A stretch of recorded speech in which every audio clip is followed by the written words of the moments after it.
पूर्व सांसद बृजभूषण सिंह ने जातीय गणना को लेकर एक बड़ा बयान दिया है। उन्होंने मीडिया के सवाल पर मजाकिया अंदाज में कहा कि गणना के बाद देश में एक बम फटेगा और सवर्ण इस देश से चले जाएंगे।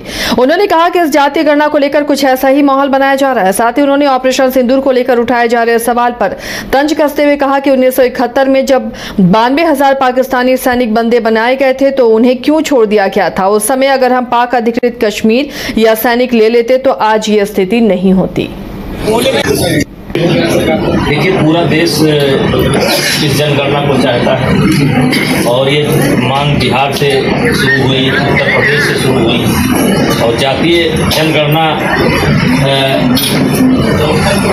ऐसा लगता है कि कोई बम फूटेगा, इस जनगणना के बाद बम फूटेगा और कुछ लोग इस देश से चले जाएंगे। इसको इस प्रकार से हुआ बना करके काम किया जा रहा है और सबकी मांग थी, केंद्र सरकार करा रही है, देखा जाएगा कौन सा बम फूटेगा।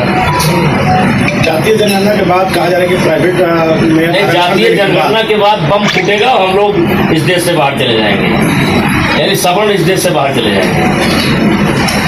हमारे लिए कोई अलग देश बनेगा। विपक्ष का कहना है कि हम आपका जवाब दे चुके। जातीय जनगणना के बाद एक बम फूटेगा और सवर्ण जो इस देश के अंदर है वो आसमान में चले जाएंगे। अब युद्ध विराम को लेकर के भी किन तौर पर चल रहा है।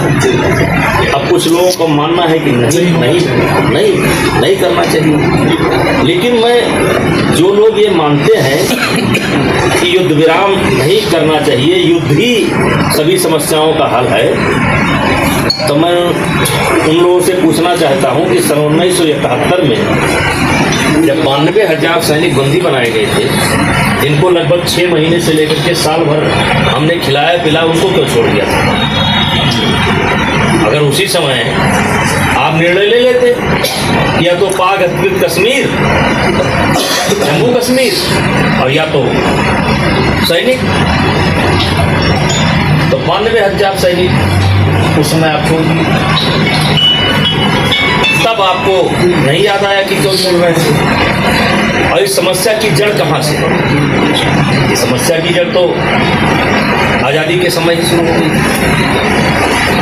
और फिर हरि सिंह ने जब विलय किया, उसके बाद जब हमारी सेना घुसी तो कहाँ तक घुस गई थी। पाकिस्तान लाहौर तक कितना दूर बचा था, तो उस समय आप क्यों चुप रहे, फिर यूएन क्यों चले गए, फिर आगे चल करके आपने एक विशेष दर्जा 370 का क्यों प्रदान किया। तो आज जिनके कारण ये समस्या है, जिस समस्या के कारण आप कह सकते हैं कि लाखों से ऊपर नागरिक मारे गए, बहुत बड़ी संख्या हमारे सेना के जवान